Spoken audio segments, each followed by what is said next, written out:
اب سب اب جتنے بھی لوگ بیٹھے ہیں، ہماری خواتین بھی، اللہ نے ہم سب میں لیڈر بننے کی صلاحیت دی ہے.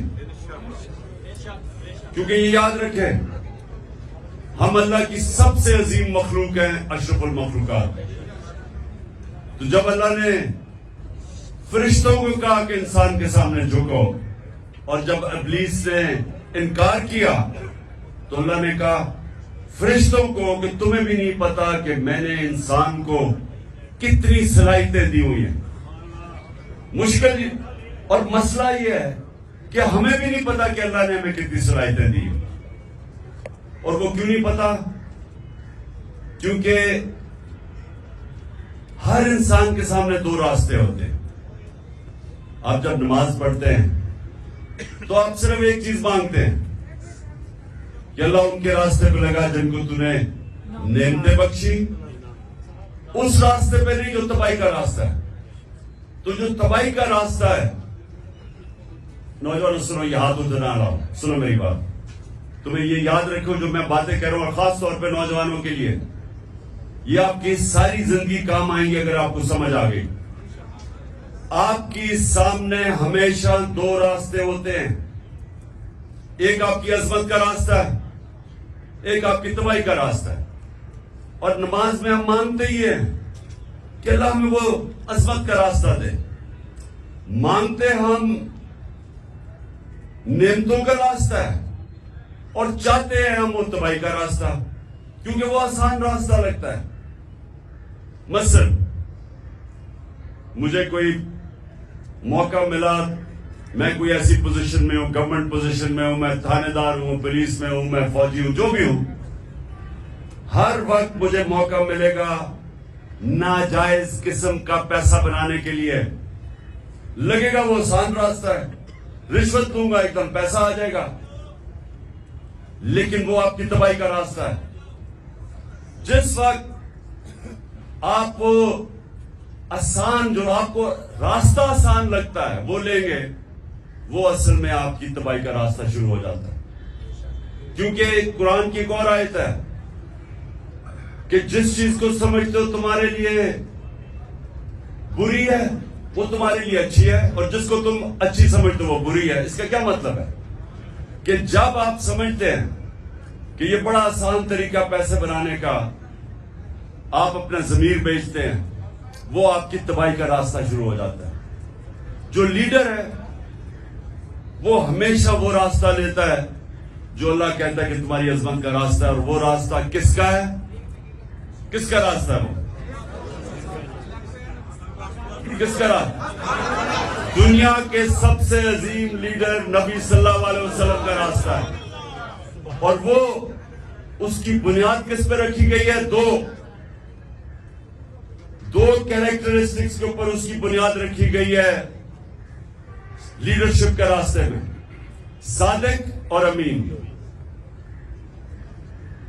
سچ بولنے والا اور انصاف کرنے والا.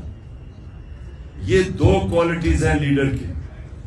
جو بھی آپ میں سے لیڈر بننا چاہتے ہیں یہ یاد رکھیں، آپ کو یہ دو چیزیں، سچائی، جھوٹا لیڈر نہیں ہو سکتا.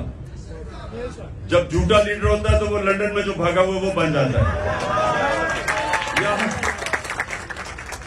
لیڈر سچ بولتا ہے. سننے روزہ کھلنے والا ہے. سنیں، میں نوجوانوں کے لیے کہہ رہا ہوں، یہ آپ کی ساری زندگی یہ میری باتیں یاد رکھنا. اگر آپ نے، آپ کی پرواز اوپر ہونی ہے، اقبال کا شاہین بننا ہے، جس کا بڑا نام ہوگا، جو اپنی فیملی کا بھی نام اٹھا دے گا، جو دنیا یاد کرے گی اس کو، وہ نبی صلی اللہ علیہ وسلم کے راستے پہ چلے گا. صادق اور امین، سچ بولنے والا. اور قرآن میں ہے کہ اگر اپنے ماں باپ ان کے خلاف، اپنے خلاف بھی اگر آپ کو انصاف کرنا پڑے، آپ انصاف کریں. اتنا زیادہ زور اللہ نے انصاف پہ دیا ہوا ہے.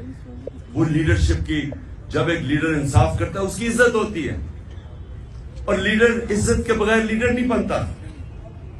تو یہ آپ نے باتیں یاد رکھنی ہیں کئی دفعہ ہوتا ہے جی وہ میرا دوست کہہ رہا ہے تو چلے میں جھوٹ کا ساتھ دے دوں، میں سفارشی کسی کے لے لوں.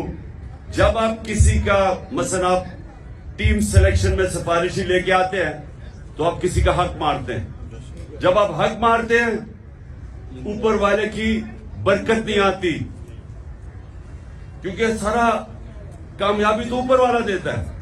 تو اللہ جب دیکھتا ہے کہ کسی کا کوئی حق مارا ہے، بدنیت ہے انسان، اس کو کامیابی نہیں ملتی. تو میں نے صرف آج آپ کو یہ کہنا تھا نوجوانوں کہ لیڈر دو چیزوں کے اوپر اس کی بنیاد رکھی جاتی ہے. صادق اور امین، سچا ہوتا ہے. نبی صلی اللہ علیہ وسلم کے پاس ایک قریش آیا، کہتا جی میں 60 سال کا ہو گیا ہوں، میرے لیے مجھے کوئی ایک چیز بتائیں کہ میں مسلمان بھی ہو جاؤں اور میں اپنی عادتیں نہ چھوڑوں. میں اب 60 سال کا اپنی عادتیں نہیں چھوڑ سکتا. تو انہوں نے کہا اگر ایک چیز مسلمان ہونے کے لیے تو سچ بولو. سچ میں بڑی طاقت ہے، کیونکہ اللہ الحق ہے، اللہ سچ ہے. جب آپ سچ بولتے ہیں تو اللہ آپ کے ساتھ کھڑا ہو جاتا ہے، آپ کو وہ طاقت ملتی ہے. وہ کہتے ہیں کہ انگریزی میں کہ one moral man is an army, کہ ایک سچا انسان ایک فوج ہوتی ہے، کیونکہ اس کے پیچھے اللہ کی طاقت آ جاتی ہے. اور دوسرا یہ جو انصاف کرنا ہے، یہ یاد رکھیں کہ وہ ایک ابن خلدون کا اس نے کہا کہ میرا تجزیہ ہے، بہت بڑا عالم تھا، کہتا میں نے جو سارا قرآن پڑھی ہے میرا تجزیہ یہ ہے کہ اللہ نے انسان کو زمین پہ بھیجا ہی ایک وجہ سے ہے کہ انصاف کرو، میری زمین پہ انصاف کرو.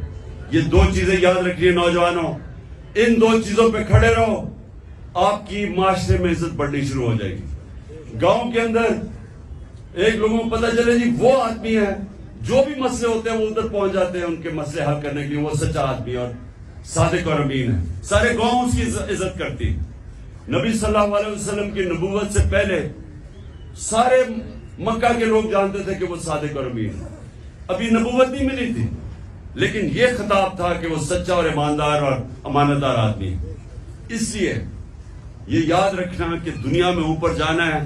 اچھا یہ سچ بولنا آسان نہیں ہے، مشکل ہوتا ہے، طاقتوں کا سامنا کرنا پڑتا ہے. آپ کے اوپر یہ جو گھر کے اوپر حملے ہو جاتے ہیں، ٹیئر گیس شیلنگ ہو جاتی ہے، لیکن یہ کوئی فکر نہیں، کیونکہ ہمارے نبی صلی اللہ علیہ وسلم نے بڑی مشکلوں کا سامنا کیا تھا.